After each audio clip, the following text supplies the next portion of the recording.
This business is full of pussies, little bum suckers, all the people in his company queuing outside Tony Khan's office. Oh, I can't do that, oh, I can't do this. You're a bunch of egotistical nerds is what you are, who've never got any pussy. It's embarrassing, the whole thing's embarrassing. I don't want anything to do with AEW. If New Japan, this is my plan, if New Japan want to take it to the next level and regain the top spot as the top wrestling company, to off AEW, because they're just embarrassing nerds that aren't helping us. They take, don't give anything back, so them. I don't give a shit if AEW want to sign me, what, so I can go and turn up to TV, be Tony's new toy, go on Dynamite, have a couple of matches, and then sit and eat catering for 23 weeks, doing all, flying to Toledo, Ohio, to do what? A show in front of a crowd that have seen 5 hours of wrestling already. Like, I have no interest in that whatsoever. Wrestling to me, I'm a professional, but wrestling means more to me than these guys, and I think it's about time that someone with New Japan stepped up and had some f***ing balls. We are getting our pants pulled down and dogged by the rest of the wrestling world because of being professional. So maybe it is time to be a little bit unprofessional. Maybe it is time to talk a bit of shit.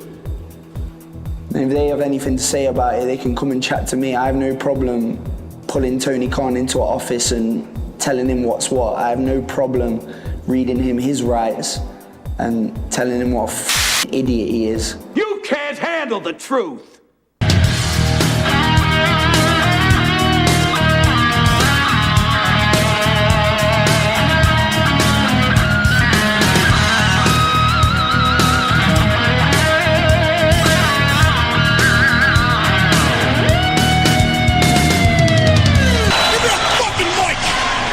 What is going on?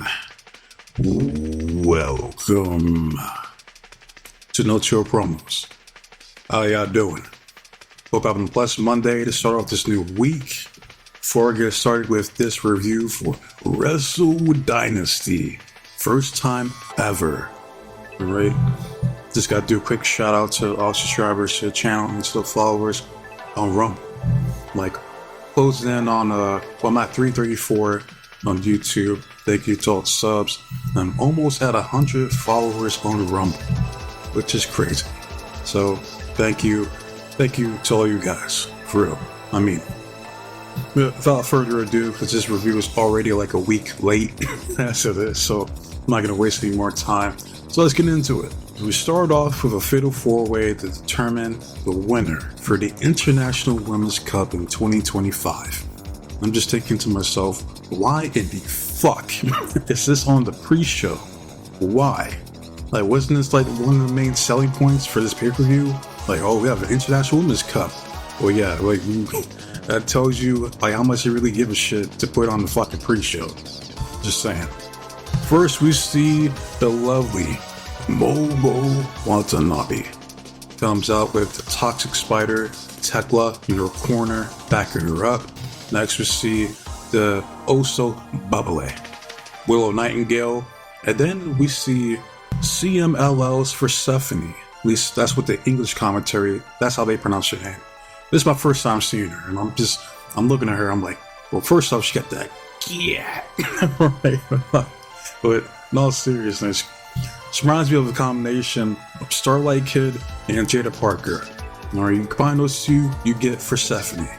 I was impressed by her performance in this match, right? But last but not least, alright, we have the reigning, defending, undisputed, forever ROH champion, Athena. Right? And again, I'm like, they stay disrespecting this woman, man. She hasn't took an L in over 2 fucking years, right?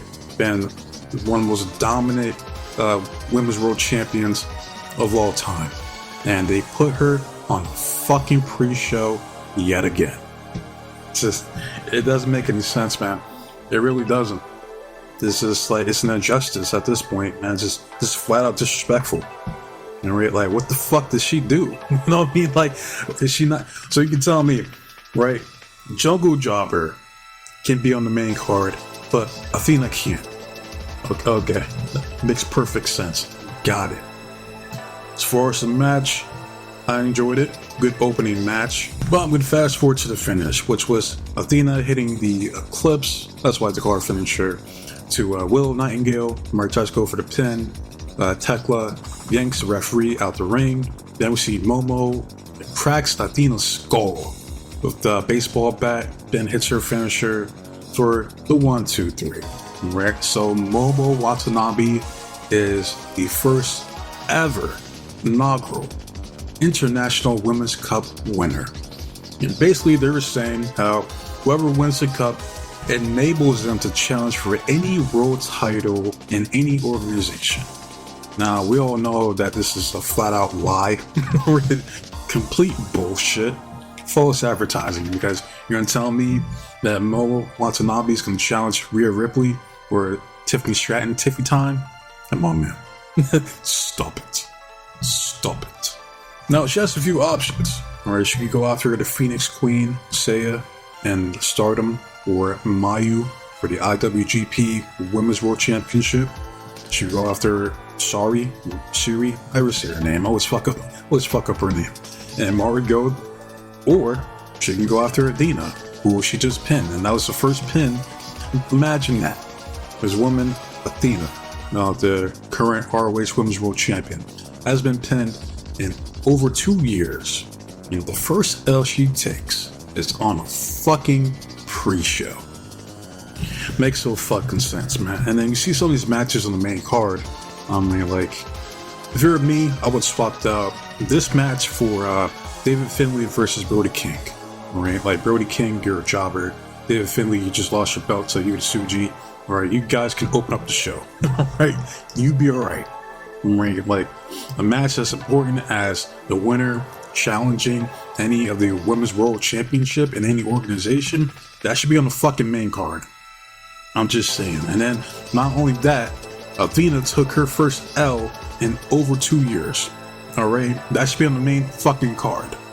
So, more than likely, the direction they're gonna go is Momo versus Athena for the ROH Women's World Championship. And I hope Momo wins. Because one, Athena has to drop that belt to somebody. I mean, like, she done fucking dog walk the entire fucking women's division on that roster. Alright? Like, give it to Momo. Alright, you have, do the same thing. Tekla interferes, Momo wins, Uchista win, ends her reign, and then Momo's finally a world champion. You know what I mean? Because they've been jobbing her ass out for fucking far too long. So out of the 4 ladies, she definitely deserves it the most, and I'm happy for her. So hopefully, she cashes out on the right person, wins that belt, and becomes a world champion. That's what I want to see in 2025. Right? So big ups to her, and big ups to Tekla for helping her out. That's all I gotta say about this shit, so let's keep it moving. Now, this match right here for damn sure deserves to be on the pre-show, right? That's for the ROH World Tag Team titles, right? Got House of Torture, Sho and Yoshinobu Kanemaru. And they're going up against the reigning, defending, undisputed ROH Tag Team Champions, the Sons of Texas. Good. The Spanish God, Sammy Guevara, and the natural Dustin Rhodes. Right? I don't give 2 fucks about this match. Right? To be honest, not because of the House of Torture, because of Sammy Guevara. I don't give 2 fucks about Sammy Guevara. I really don't. I don't care how athletic he is. Like, I've seen like half the roster on AEW. They're just as athletic, if not better, than Sammy Guevara. And Dustin Rhodes, I've always liked Dustin. Alright, I can't say the same for his brother. That's for damn sure. Alright. Well, yeah, I'm just gonna fast forward to the finish, which was Dustin hitting the final cut. Then we see Sammy hitting the high angle swanton bomb for the 1, 2, 3. And still the ROH World Tag Team Champions, the Sons of Texas. And does anybody really care? I damn sure do. Right? Be honest, I really man. get too fucks about this match. All right, so we're gonna keep it moving. Now we move on to the main card.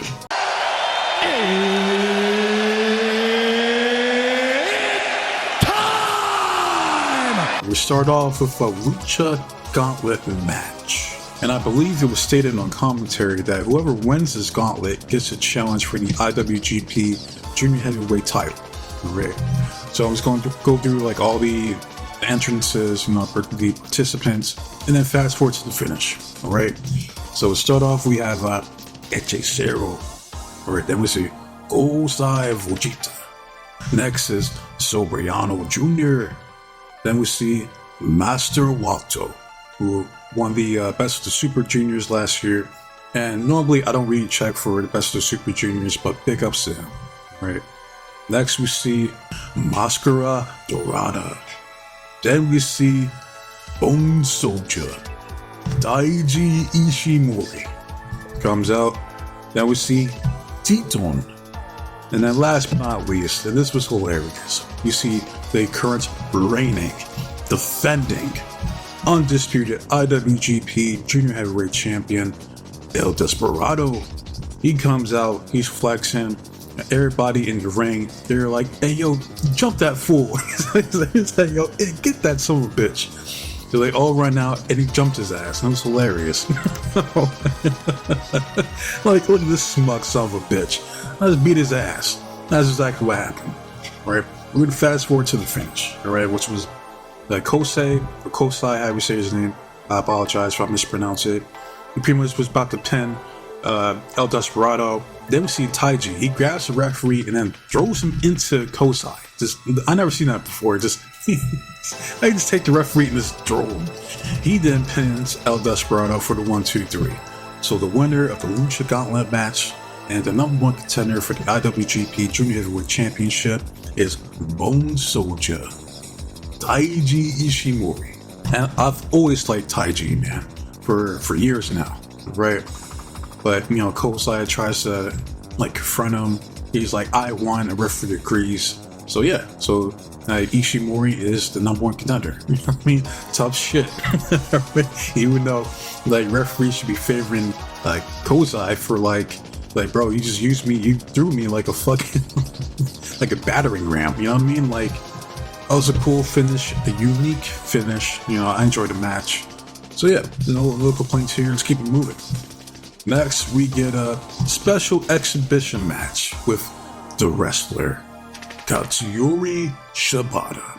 All right, and thank you New Japan for playing his entire theme song. Unlike AEW, who they do their short rendition. I'm like, the fuck is that? The best. Shibata's theme song is one of the best theme songs New Japan has ever fucking made. Alright? So you play the shit from the intro. Alright? So thank you to New Japan for doing that, man. Fucking take notes, AEW. Fucking calm, man. Ah, damn. I mean, same thing with fucking Minoru Suzuki. Right? Fantastic theme song. You play that shit the entire time. Alright? Even had to spare a couple minutes, fuck it. I mean, that theme song's too fucking good. Right? He's going up against the ace New Japan, Hiroshi Tanahashi. Right? And this match was interesting, to say the least. You know what happened? What happened was, you see the test of strength. They slapped the shit out of each other. Chops and slaps, chops and slaps, chops and slaps, back and forth. And then that's it. That's the match. Fantastic. They got in there, got their shit in, and they got out. No complaints here, so we're gonna keep it moving. And next is a double title match, right, with the reigning, defending, undisputed Rev Pro British Women's World Championship. And the champion is Mina Shiwakawa. Looking sexy as always.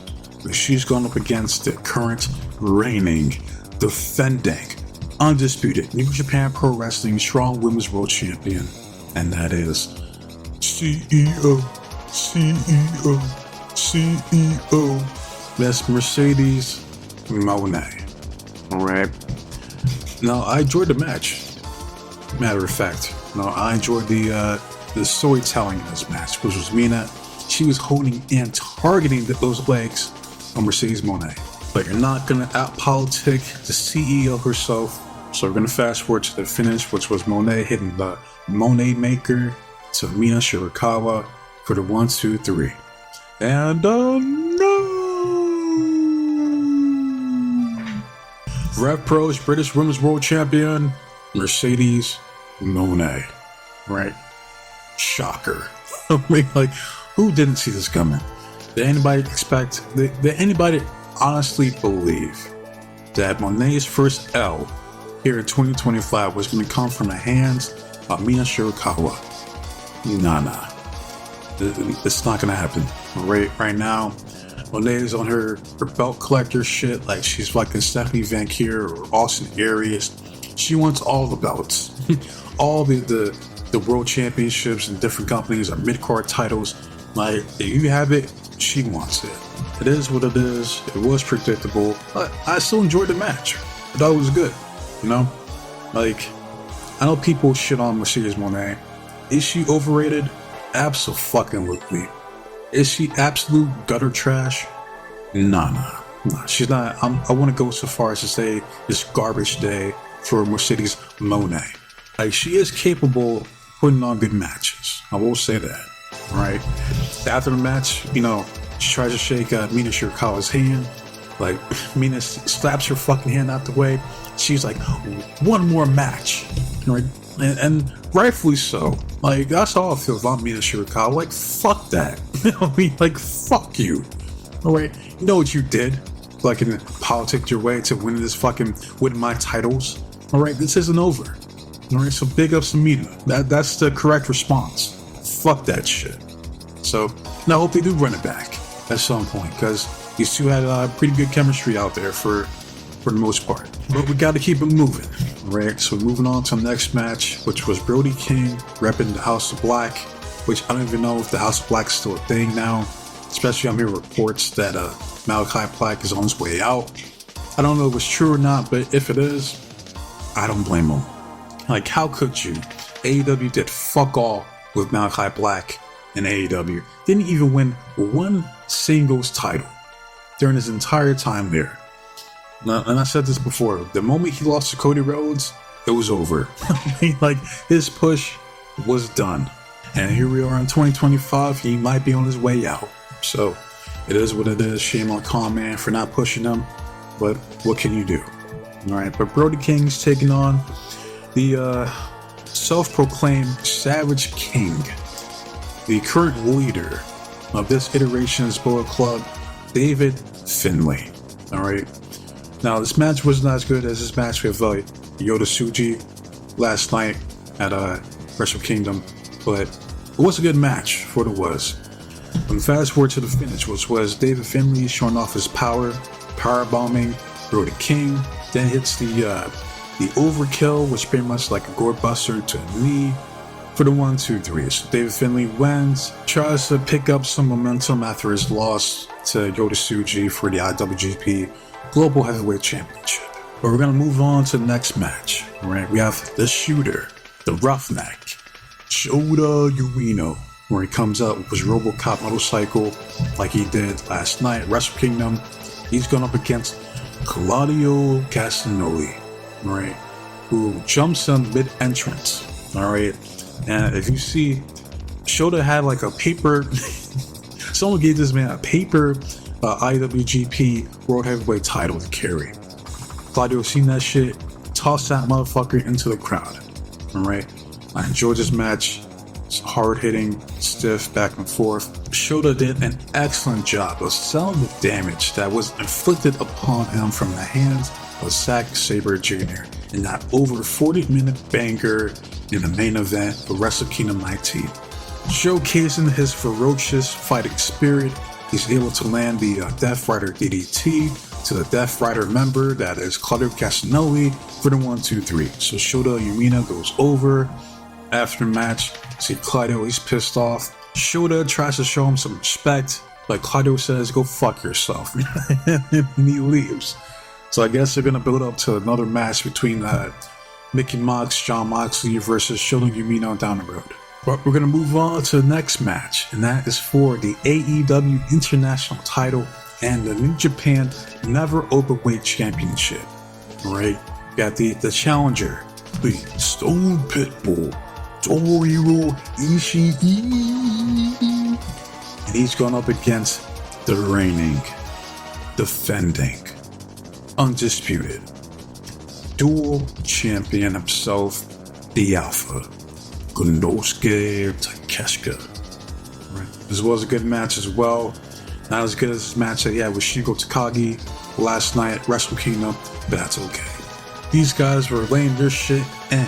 You know, Konosuke landing that nasty form of his. And then we see there's at one point, I shit you not, both these guys kicked out at one from their fucking finishers. I'm like, what? Like, what is going on here, man? This match is madness. Right?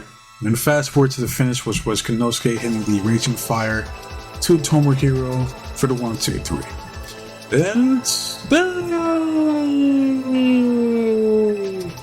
the AEW International and New Japan Never Openweight Champion, the Alpha, Konosuke Takeshita. Another predictable match. I mean, fucking Konosuke just won the belt. He just won the Never Openweight belt. You think he's gonna lose it in his first title defense against Tomohiro Ishii? Nah. It's not gonna happen. I don't think so, buddy. Right man went over, and I'm glad they're pushing Konosuke because he's one of the best here in the world today. Oh, one last thing. AEW needs to use his DDT theme song because that song is so fucking good, man. You know what I mean? That is so much better than his fucking AEW theme song, man. Like, that's the theme song for a main eventer. 110%. Alright, so AEW needs to step it up and give that man his fucking theme song. Moving right along, the next match is a 3-way tag team match to determine who was going to be the next IWGP Tag Team Champions, because I guess the belts have been vacant for quite some time. First, we see the United Empire's Great Ogan and Jeff Cobb.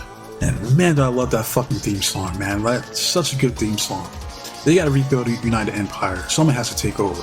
Someone has to step up, man. Whether it's Jeff Cobb, Great Ogan, somebody. Someone has to lead that fucking faction back to prominence. Next, we see the winners of last year's World Tag League. And that's the Ticking Time Bomb, Hiromu Takahashi, and my nigga, my favorite here at New Japan Pro Wrestling, the leader of Los Ingobernables de Japón, Tatsuya Naito. And last and definitely least, we have the Young Cucks. Yay, the Young Cucks are back. Fuck these guys, man. And fuck this match because of these guys. So you fast forward to the finish, Young Cucks hit the Meltzer driver, and I believe it was the Great Ogan, for the 1, 2, 3, and the new IWGP Tag Team Champions, the Young Cucks. Why? Because these guys have fuck all to do unless they're champions. You know what I mean?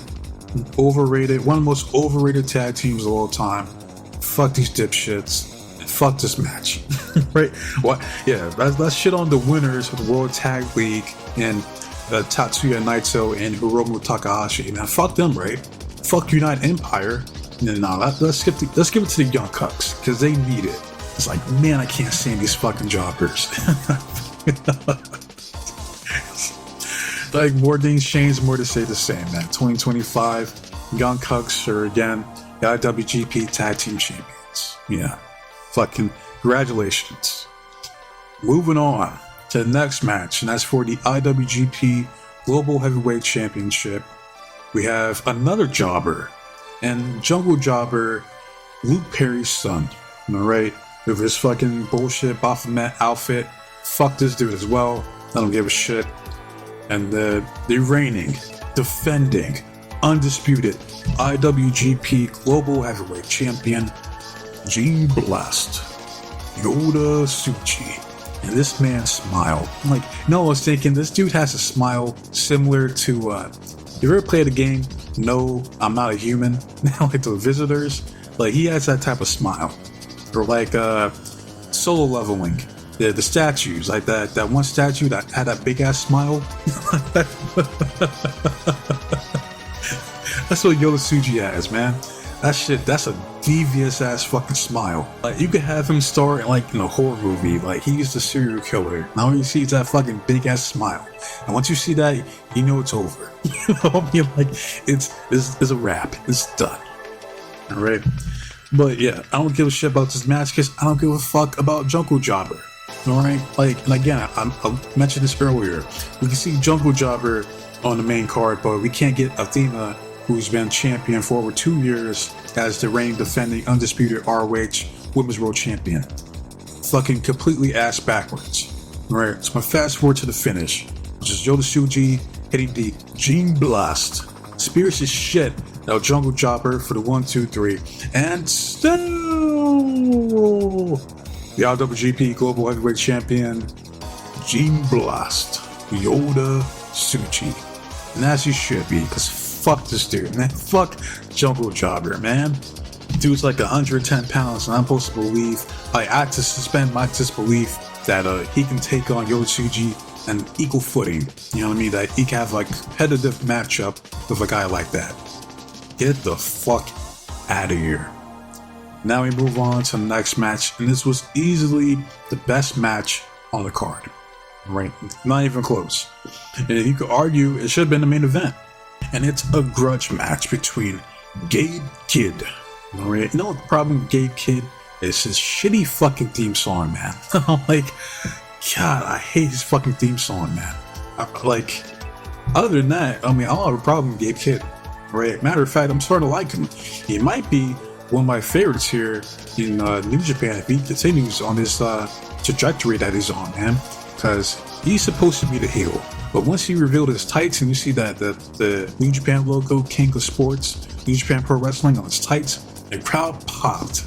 They're like, Gabe Kidd, Gabe Kidd, Gabe Kidd. Because he's the embodiment of what New Japan represents. Like, he truly believes in his heart that New Japan Pro Wrestling is the best pro wrestling company on the planet.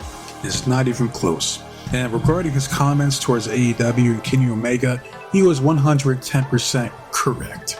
Like, how can you boo him after cutting a promo like that? Like, thank you to Gabe Kidd, right, for telling it like it is. Right? Because that's 100% correct. Facts. Right? Absolute facts.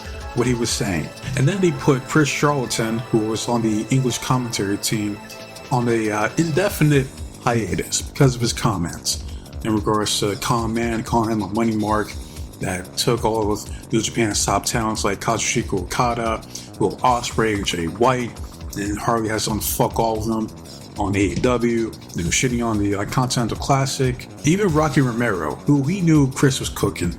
Right? Like, tell him when he's telling lies, well, he ain't. Alright, but Rocky was like, whoa, put the guns down, Chris. Right? Like, he knew he was shooting. Right? Like, put the guns down. Right? There's so much more than that for AEW. Right? He's trying to, Rocky was doing his best to cover Chris.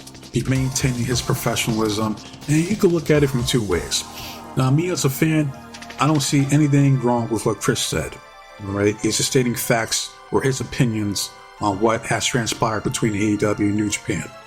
Now, from the other side is the business standpoint, to where I believe it was Kadani, who is the chairman currently in New Japan. He's the one that made the decision to put Chris on an indefinite hiatus because of his comments. He's like, look, we don't need you running down our partner, right?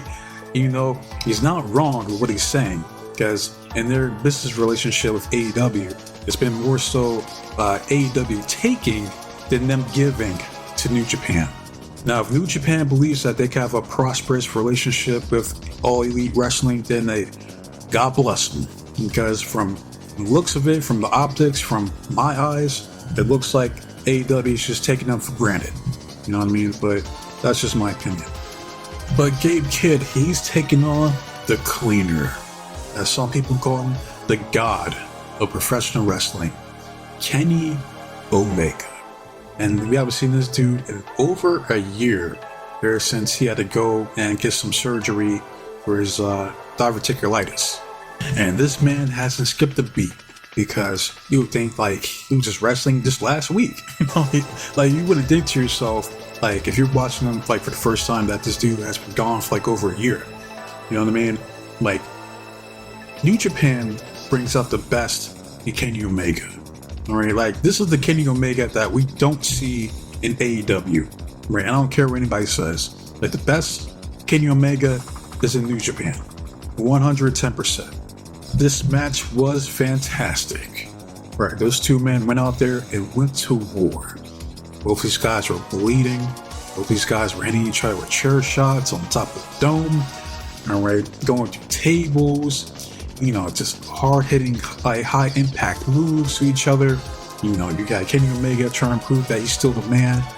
You know, and when it comes to this professional wrestling shit, you got Gabe Kidd, who's saying fuck you to Kenny Omega, fuck AEW, because New Japan is where it's at. We're still the best when it comes to professional wrestling. So you have these two ideologies clashing, and only one can persevere. So we're going to fast forward to the finish, which was Kenny Omega hitting the One Wicked Angel to Gabe Kidd for the 1, 2, 3. Alright, and this was after just like 30 minutes of just crash and burn. That's what this match was. Right? Kenny Omega goes over, which of course he was, because he's not going to lose in his first match back. It's not going to happen. Even though I firmly believe that Gabe Kidd should have went over. Right? And I know some people criticize that, you know, why is Kenny Omega taking on Gabe Kidd in the first place when it should have been MJF versus Gabe Kidd? And they could still do that match at some point. You know, like they could do it at Forbidden Door this year. MJF, Maxwell of the Jacob to the Freeman versus Gabe Kidd. The only problem is I don't think Gabe Kidd wants to go over to fucking AEW. It's like fuck AEW. It would kill his character kayfabe wise. So yeah, like I have no complaints for this match. You know, this match was excellent. You know, I enjoyed it. You know, and Gabe Kidd to me, like watching this match, I'm thinking to myself, Gabe Kidd should be the fucking leader of Bullet Club. More so, he comes off more as a leader of Bullet Club than David Finlay does. Right? Me, it's just me. You know, let me know in the comment section if you feel Gabe Kidd should be the leader of Bullet Club. I'm just saying, he should be, in my opinion, especially after this performance. Because this man had Hiroshi Tanahashi crying. Alright, this man, because Tanahashi knows that Gabe Kidd, he loves his business. He loves New Japan. Alright, he bleeds it. He knows it, man. And he has nothing but the highest amount of admiration and respect from Gabe Kidd after this performance. You know what I mean? So this match made Gabe Kidd made man here in New Japan. And as far as Kenny Omega, where does he go from here? I don't fucking know. He's gonna go on to feud with fucking Kazuchika Okada for the fucking Continental Classic belt in the fucking mid-card. That's where he's gonna go. Alright, but yeah. Out of all the matches, you know, on Wrestle Dynasty, definitely check out this match, right? Like between Gabe Kidd and Kenny Omega. Like, I prefer this match compared to his match with fucking Will Ospreay, you know, and that's just my opinion, alright? But now we move on to the main event.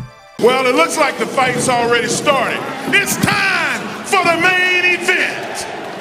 And it is for the IWGP World Heavyweight Championship. We have Ricochet, who, hey, congratulations to Ricochet. Here he is fucking main eventing a pay-per-view outside of WWE. So good for him, I guess.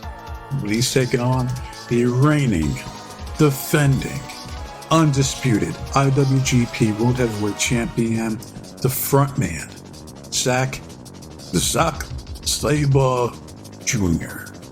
Now, these two going on after the Kid versus Omega match did them no favors. It's kind of reminiscent to Jericho versus Triple H after the Brock versus Hogan match. That was WrestleMania 18. Kind of reminiscent to that, you know. It was like, well, this was way better than fucking Triple H versus Jericho. Like, that match was forgettable. You know, outside of just fucking Triple H hitting the pedigree on Stephanie and then beating Jericho to become the undisputed champion. But I digress. As far as this match, it was a good match. You know, this was a Zack Sabre Jr. match to where he has to slow down fucking Ricochet. Like, hey, fuck all your high flying bullshit. You know, we're gonna go in there and wrestle. You know what I mean? Like Ricochet still did his high flying shit, but wasn't as obnoxious as he wrestles in fucking AEW, for instance. Right? This was more of a New Japan strong style match for Ricochet. Right, but fast forward to the finish, which was Zack Sabre Jr. locking in this arm submission. I don't know what the fuck you call it. All I know is that Ricochet was going nowhere. So he has to tap out. And still, the IWGP World Heavyweight Champion, Zack Sabre Jr. Zack grabs the mic. He says that I wasn't planning on doing a stand-up routine, but I just want to say the future of New Japan is looking bright and it's looking fucking orange. Because the Mighty O'Neil are taking over, and each one of these guys will have gold around their waist. And that's pretty much what he said. So that's it for Wrestle Dynasty. Now, it wasn't as good as Wrestle Kingdom, but I did enjoy some matches. I enjoyed the Lucha Gauntlet match. I enjoyed the Fatal 4-Way and pre-show. I definitely enjoyed the Gabe Kidd versus Kenny Omega match. That was match of the night. And I enjoyed the main event. And I also enjoyed Konosuke versus Tomohiro. So yeah, that's about it. So let me know your thoughts on Wrestle Dynasty. Where did you watch it? What was your favorite match and all that good stuff? Do you think Gabe Kidd should have won? Or are you fine with Kenny Omega getting the dub? Put that shit in the comment section. So love it, hate it, comment, subscribe to the channel. It's all the same to me. I just want to see the engagement and the feedback from you guys. As far as the next video, I might do the predictions for the Royal Rumble, or just the Rumble itself. Like, I don't give a fuck about the rest of the matches on the card. I'm just talking about mainly the men's and women's Royal Rumble. I might do that next. I still gotta do the Noah review. Try to watch that tonight, and I plan on doing the NWA review that's requested for a rematch between EC3 and Bram, aka Thomas Latimer, and I guess that whatever power show or whatever. So might do that as well this week. I am not doing an AEW review from last week. I mean, all that really happened was fucking Powerhouse Hobbs gonna job out to Moxley this week. Jeff Jarrett called MJF a fucking one-hit wonder, which is true. That's about it. Nothing else really happened. Alright, I already talked about AEW more than enough, you know, fucking last week heading into this week. Alright, so I'll probably cover it this week along with NXT and TNA, and yeah, go from there. So, wasting up you guys' time. You know, I try to chop down almost 4.5 hours of Wrestle Dynasty in under 40 minutes. Right. So, wasting up you guys' time. So, that's it. Be safe, be blessed, take care of yourself, protect you and yours, stay cool, stay warm where you're at. Most importantly, trust in God. I'm out of here. Till next time, adios.